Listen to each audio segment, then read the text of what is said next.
आसिफा पर क्यों नहीं बोले भाई, जुनैद पर क्यों नहीं बोले, नासिर पर क्यों नहीं बोले, पहलू खान पर क्यों नहीं बोले, बाबरी पर क्यों नहीं बोले, दादरी पर क्यों नहीं बोले, कौन बोलेगा इसके लिए? ये सारे बोलने के जिम्मेदार हैं। एक तरफा महफिल है, रुझान है, हमारा पतंग निशान जिंदाबाद है। मांझा ऐसा बनाया गया है कि तीर भी कटेगा, हाथ भी कटेगा, बस पतंग ही पतंग उड़ेगा, पतंग ही पतंग उड़ेगा। 1 नंबर पे है एमआईएम, 3 नंबर पे है कांग्रेस। अगर इसका लड़ाई है तो जेडीयू से है, बीजेपी से है। फांसी पर आजम खान के नाम पे वोट लेंगे आप? नहीं, हम सबके नाम पर वोट लेंगे, जो हकीकत है वो बताएंगे। सुनिए, अख्तर इमान के सामने कोई भी नहीं है, कोई भी नहीं है। ये क्या समझते पंजे वाले और क्या समझते तीर वाले। पंजाब गए कभी? कैप्टन सुनिए ना, आपको मैं क्या बता रहा हूँ आपको, कैप्टन अमरिंदर सिंह पंजाब के मुख्यमंत्री है, 20 साल तक मुख्यमंत्री है पंजाब के। वो आज बीजेपी में शामिल है, वो आज बीजेपी में शामिल है भाई। एक तो ये आना जाना, सुनिए मेरे दादा का उम्र 100 साल हो गया, वो दुनिया से रुखसत नहीं होंगे भाई। मैं उनका पोता हूँ, मैं बोल रहा हूँ आज जिनको आना था वो आएंगे, जिनको जाना था वो जाएंगे, उससे क्या फर्क पड़ता है?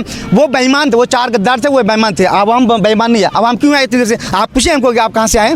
हम लोग कोचा दामन प्रखंड के कमलपुर पंचायत से आए हुए हैं यहाँ पर, और अपने खुद कहने के आए ओवैसी साहब के जुनून में, जज्बात में, उनको सुनने के लिए हम लोग यहाँ पर आए। सुनने आए थे कि वोट तो हम वोट भी देंगे भाई, वोट भी देंगे, जो करना होगा। लोग कह रहे हैं ओवैसी के रैली में भीड़ होती है, वोट में नहीं तब्दील होता। इस बार वैसा 2020 सुन के चले जाते हैं। 2020 में हम लोग कितने सीट जीते? 5 सीट जीते हम लोगों ने। इंशाल्लाह अभी एमपी भी बनेंगे आने वाला टाइम में। हम हिमाचल में इंशाल्लाह 10 सीट जीतेंगे। क्या दिक्कत है भाई? एक शुरुआत 1 से होती है, 0 से होती है। हम लोगों ने बिस्मिल्लाह की थी पहले। कांग्रेस कह रही है पतंग कट रही है पंजे से। कांग्रेस अपने आप को संभाल ले पहले, उसके बाद वो पतंग क्या करती है नहीं करती। 1 नंबर पे है एमआईएम, 3 नंबर पे है कांग्रेस। अगर इसका लड़ाई है तो जेडीयू से है, बीजेपी से है। लेकिन इस बार आवाम बिल्कुल मन बना लिया है क्या इस बार ओवैसी साहब को देना है और उसके हाथों को मजबूत करना जीत रहे हैं किशनगंज। किशनगंज 100% जीत रहा है, 100% किशनगंज जीत रहे हैं सर। क्या नाम हुआ? मेरा नाम मोहम्मद परवेज हुआ। मैं कोचा दामन प्रखंड और यानी कि कमलपुर पंचायत से हूँ। और मैं ये कहना चाहता हूँ कि इस बार किशनगंज में तारीख रकम होगी कि इतने वोट से अख्तर साहब जीत के जाएंगे कि पार्लियामेंट 543 में सबसे एक वाहिद ये ऐसे शख्स होंगे कि इतना कम वोट से ज़्यादा जीत के जाएंगे ताकि हिंदुस्तान में उनका नाम हो। और इस बार किशनगंज की जनता ने ठान लिया है, अख्तर इमान के सामने कोई भी नहीं है, कोई भी नहीं है। ये क्या समझते पंजे वाले और क्या समझते तीर वाले। पता चलेगा 4 तारीख को, जब ईवीएम जी 4 जून को जब यानी कि ईवीएम की मशीन खुलेगी और जब काउंटिंग शुरू होगी उस दिन पता चलेगा। आज बोलने देना, बोलने से कुछ नहीं होता है। जब खुलेगी काउंटिंग होगी तब पता लगेगा उन बीजेपी और जेडीयू और कांग्रेसियों को। आज तो बोलने में बहुत कुछ है। हम 1 नंबर में अभी का 1 नंबर में सिर्फ पतंग ही पतंग है और कोई नहीं है। अरे डॉक्टर जावेद के लिए लोग कह रहे हैं ठीक है, उन्होंने 2 लाख उसी में सिमट जाएंगे। एक बात याद रखिए। और अख्तर इमान 7 लाख पार, आप ये बात नोट करके लीजिए और इतिहास रकम होगी। कांग्रेस के पास मुद्दा क्या है? हम बता रहे हैं कि हाँ ये बात सही है कि आज अख्तर इमान साहब आए या डॉक्टर जावेद साहब आए। लोगों को ये कमजोरी है, हम लोगों की जनता की ये कमजोरी कि वो सवाल नहीं पूछती है। सवाल पूछिए आज कि हम कांग्रेस को क्यों वोट दें और एमआईएम को क्यों ना वोट दें। 2002 के दंगा से लेकर अभी तक जो है आपका जो तो आपकी पार्टी सिर्फ मुसलमानों की बात कर। किसने कह दी मुसलमानों की बात की? किसने मुसलमानों की बात की? और दीगर पार्टी मुसलमान अपने कौम की बात नहीं करती है कि? लालू प्रसाद किसी बात करते हैं? सुनिए मैं आपको बता रहा हूँ। अभी जो आप बोले कि हमारे मुसलमान ओवैसी हिसाब से मुसलमानों की बात करती है, तो 3 तलाक पर कौन बोले भाई?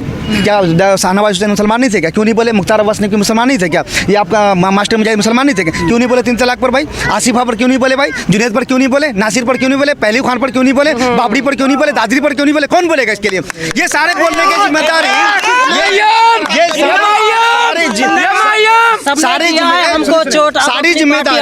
सारी जिम्मेदारी मुसलमानों को लेंगे ओवैसी साहब। और वोट मांगेंगे किससे मांगेंगे भाई? वो अगर हमारे हक के लिए बोलते हैं, हमारे लिए बोलते हैं, वोट भी हम ही देंगे और हम ही से वोट मांगेंगे। क्या दिक्कत है? सीमांचल में घुसपैठिया भरे हुए हैं। वो देखिए नरेंद्र मोदी एक आरएसएस का आदमी है। वो आरएसएस से आकर के अभी प्रधानमंत्री बना हुआ, एक बात। और दूसरी बात यह है कि अमित शाह जो है वो जैसे कि हम लोग निकालते हैं समाज में कि आज समाज से बहरें दिया सुरजापुरी समझो ना, समाज से जिसको निकाल देते हैं ना, वो है अमित शाह। और वो तड़ीपार है, तड़ीपार गुजरात से निकाल दिया गया और आज उसको गृह प्रधानमंत्री बनाया गया स्वामी चिन्मयानंद। मैं आपको बता दूं 1993 में बम्बई में बम ब्लास्ट हुआ था एक, जिसमें 7 दिवसीय प्रज्ञा ठाकुर जो है उसको दोषी पाई गई थी, उसको जेल भी हो गई थी। अब बीजेपी वालों ने क्या किया, उनको निकाला जेल से, सुनिए जेल से निकाला उनको, बीजेपी का टिकट दिया और वो सांसद बन गए। 1 मिनट मेरे भाई। और आजम खान साहब क्या किए थे, जौहर यूनिवर्सिटी का तामील की उन्होंने, और बकरी चोरी के इल्जाम में वो आज जेल में है।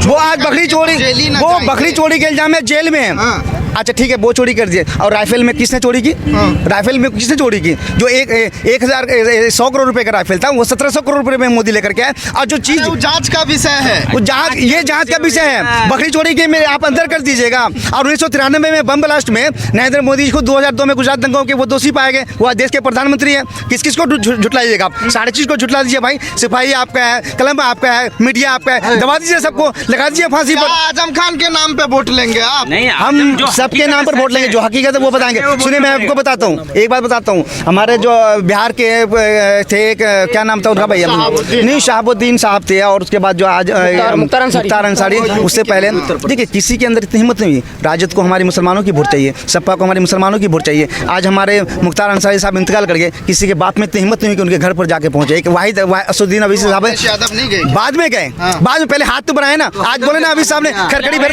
पहुंचे उसके बाद में गए। वो तो हमदर्द जताया भैया। देखिए पत्ता साफ है, एक तरफा महफिल है, रुझान है, हमारा पतंग निशान जिंदाबाद है। भैया वो था 2019 का जमाना और पहले का, इस बार है ना पत्ता साफ है। कल का जो है ना अपना जो सोनथा का जो पुरान जन है, बोलिए काट रहा आपका, वो सब गलत फहमी है भैया। लोगों को है ना, देखिए लोगों को सिर्फ गलत फहमी में रखा। मांझा ऐसा बनाया गया है कि तीर भी कटेगा, हाथ भी कटेगा, बस पतंग ही पतंग उड़ेगा, पतंग ही पतंग उड़ेगा। मांझा देखिए मेरा एक छोटा सा डायलॉग है, छोटा सा डायलॉग है, छोटा सा डायलॉग है, छोटा सा डायलॉग आपको बता रहा हूँ। उड़ेगी पतंग, उड़ेगी धूल, उड़ेगी पतंग, उड़ेगी धूल, ना रहेगा पंजा ना रहेगी फूल। चैनल को लाइक शेयर एंड सब्सक्राइब करें और बेल आइकन दबाना ना भूलें।